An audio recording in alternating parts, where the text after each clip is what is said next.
Bonjour Jean. Bonjour. Bonjour Jean, merci beaucoup de nous avoir accordé ton temps pour cette interview.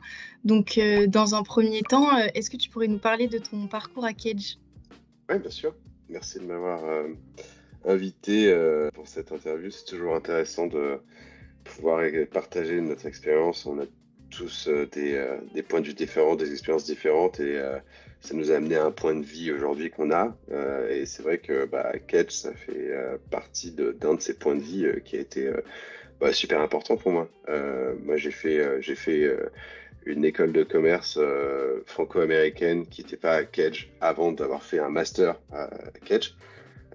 C'était top, je me suis éclaté, mais j'avais besoin de faire un petit peu plus d'études approfondies et j'avais vraiment envie de me spécialiser dans quelque chose. Et j'ai fait le master des achats, le MAI, à Kedge à Bordeaux. Et en fait, bah, non seulement ça m'a permis d'avoir accès à des entreprises incroyables à la sortie, parce qu'ils ont un super ratio de recrutement à la sortie du master, du programme. Mais en plus, je me suis fait des super potes. À Kedge, au MAI, j'ai des personnes encore avec qui je parle au quotidien, des personnes qui sont encore très très proches, même si on est un peu partout éparpillés dans le monde. On reste une grande famille qui se parle une fois de temps en temps. On a des groupes WhatsApp, on s'envoie des machins, des photos, des trucs. À l'époque, c'était qu'est-ce qu'on fait comme soirée, et maintenant c'est regardez mon enfant, il marche quoi. Enfin, c'est des trucs, ça paraît Oui. tout bête, mais c'est des trucs de vie qui sont assez importants. Donc c'est un réseau déjà qui est moi pour moi je trouve génial. J'ai des personnes qui m'appellent une fois de temps en temps, que ce soit de mon année ou d'autres années, qui juste pour prendre un peu d'informations, savoir où est-ce que j'en suis, qu'est-ce qui se passe. Donc c'est super.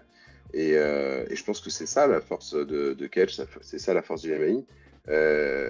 Et c'est plus que juste un cursus, c'est aussi un réseau et c'est aussi surtout des personnes sur qui tu peux compter derrière après. Bien sûr. Et est-ce que tu peux nous présenter ton métier actuel et l'entreprise dans laquelle tu travailles? Alors, moi déjà j'ai un cursus qui est un peu atypique parce que j'ai fait un master dans les achats. J'ai commencé donc dans les achats, ma carrière, il y a 13 ans. J'ai commencé chez Reckitt Benckiser à New York dans les achats et après je suis parti chez Danone, toujours dans les achats. Je suis parti en Russie pendant 4 ans et demi. Je me suis vraiment éclaté. C'était une des expériences les plus incroyables que j'ai pu avoir. Parce que ça m'a permis déjà d'être dans un endroit qui était totalement en dehors de ma zone de confort, quelque chose qui était totalement différent de ce que je pouvais escompter en restant en France ou en allant dans un autre truc. Donc moi je dis à n'importe qui a la possibilité de partir à l'étranger de le faire. C'est une opportunité incroyable et c'est quelque chose qui forge véritablement tes soft skills qui sont, moi je pense, très très importantes pour ton développement de carrière futur. Euh, j'ai commencé chez Danone dans les achats et après j'ai voulu transitionner plus dans le développement durable. C'est quelque chose qui m'intéressait énormément depuis même avant que je fasse vraiment des études parce que c'était quelque chose qui me passionnait. Donc j'ai fait une transition sur le développement durable chez Danone et après j'ai fait une transition dans le marketing chez Danone. Donc vraiment trois cursus totalement différents en 11 ans chez Danone. Euh, et, euh, et après ça, j'ai eu l'opportunité de faire un pont pile entre les deux, entre le marketing et le développement durable avec L'Oréal. Et donc ça fait un peu moins d'un an que je suis chez L'Oréal à New York. Et ce qui m'éclate vraiment, c'est que on a la possibilité vraiment de faire exactement ce que je veux, à savoir on- on- essayer de comprendre par rapport aux demandes clients, qu'est-ce que on peut mettre en place pour que ça soit en lien avec le développement durable. Donc c'est pas juste des points de développement durable, mais c'est aussi des choses qui sont vraiment intéressantes à savoir pour le consommateur derrière. C'est très intéressant, merci beaucoup. Et donc voilà, comme tu parles de New York, est-ce que tu peux nous dire pourquoi tu as décidé de vivre et de travailler là-bas? Moi, j'ai toujours rêvé d'habiter à New York. C'est quelque chose qui m'a toujours fait rêver. Euh, Et même avant d'aller au MII à Cage, j'ai essayé de venir à New York et ça a été très très difficile parce qu'on était en pleine crise financière en 2008 et que c'était un peu la galère pour trouver des boulots. Surtout que je cherchais un boulot dans la finance, donc c'était même pas la peine d'y penser. Et donc du coup, j'ai dit que j'y retournerais un jour et voilà, j'y suis. Ça fait 7 ans que je suis là.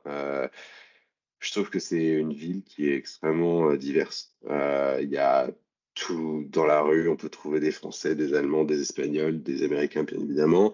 Et je trouve que c'est vachement divers et varié et j'adore ça. C'est quelque chose qui m'a toujours passionné, des cultures. Et puis j'aime la ville. Elle est folle, elle est vivante. Il y a plein de restos, il y a plein de bars, il y a plein de vie, plein de cultures. C'est super international. C'est génial comme ville. J'imagine. Et est-ce que tu aurais un conseil justement à donner aux étudiants de Cage? Ouais. euh, Essayez de trouver quelque chose qui vous fasse sortir de votre zone de confort. C'est quelque chose qui m'a vraiment, je pense, aidé dans ma carrière. J'étais, J'avais la possibilité soit de rester à Paris, soit de partir à l'étranger. Et à l'époque, j'avais la famille, les potes qui me disaient: «Ah ouais, mais là, si tu te barres, ça va être difficile.» Mais en même temps, je me suis dit: «C'est l'opportunité, c'est maintenant ou jamais.» Tu vois. Je pensais pas que j'allais rester 12 ans là-bas, enfin en tout cas à Dans l'étranger. ton Tu vois, je pas, pensais que vraiment. j'allais rentrer en France à un moment ou à un autre, mais non, ça s'est pas spécialement passé comme ça. La vie est différente, tu vois. J'ai rencontré ma femme ici, elle est américaine, elle parle divinement bien français, mais elle est quand même d'ici. J'ai pas spécialement l'intention de rentrer en France parce que ça, c'est ce qui m'intéresse. Mais même si jamais vous n'avez pas spécialement, n'importe qui, je parle à Kedge, si jamais vous n'avez pas spécialement envie de partir toute votre vie à l'étranger, ça change rien. Tu peux te faire une expérience, tu peux faire un VIE pendant 1 an et demi, tu peux faire aussi une mission pendant 2 ans, tu peux aussi faire carrément une transition de boulot pendant plusieurs années. Mais moi, je pense que de le faire, déjà, ça t'ouvre l'esprit énormément et ça te donne une vision totalement différente des choses. Et je pense que ça aide énormément après à savoir qui tu es, qu'est-ce que tu veux faire, où est-ce que tu veux aller. Et ça, c'est quelque chose c'est bien de rester à Paris ou en France, mais ou à Bordeaux, mais ça va pas ouvrir la totalité. Donc, je pense que quand vous avez l'opportunité, si jamais même si c'est pour un stage de fin d'études ou quoi que ce soit, d'essayer de partir à l'étranger, c'est vraiment intéressant. C'est vrai que c'est un bon conseil. Et pour finir, est-ce que tu pourrais nous raconter ton plus beau souvenir à Cage ou durant tes années à Cage? Ouais, le plus beau souvenir qu'on a eu, c'était il a neigé à Bordeaux, ce qui arrive très rarement.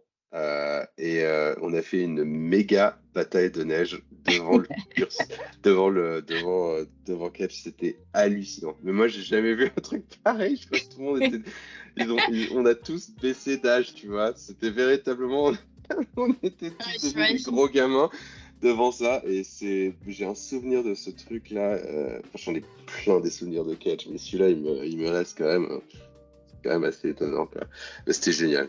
Même, je me souviens encore, même plusieurs années après, je suis allé à des mariages de très très bons potes de catch, tu vois. Longtemps après. J'ai un de mes meilleurs potes qui était à catch et je l'avais même pas rencontré à catch, c'est ça qui est encore plus drôle. Ouais, c'est vrai. Mais c'est pas mal. Moi j'aime bien ce genre de trucs. Les réseaux que tu peux garder encore grâce à ces universités, c'est quand même top. C'est sûr. Bon, ben, merci beaucoup, Jean, pour cette interview et je te souhaite une très bonne continuation. Merci beaucoup à toi et bon courage à vous. Merci.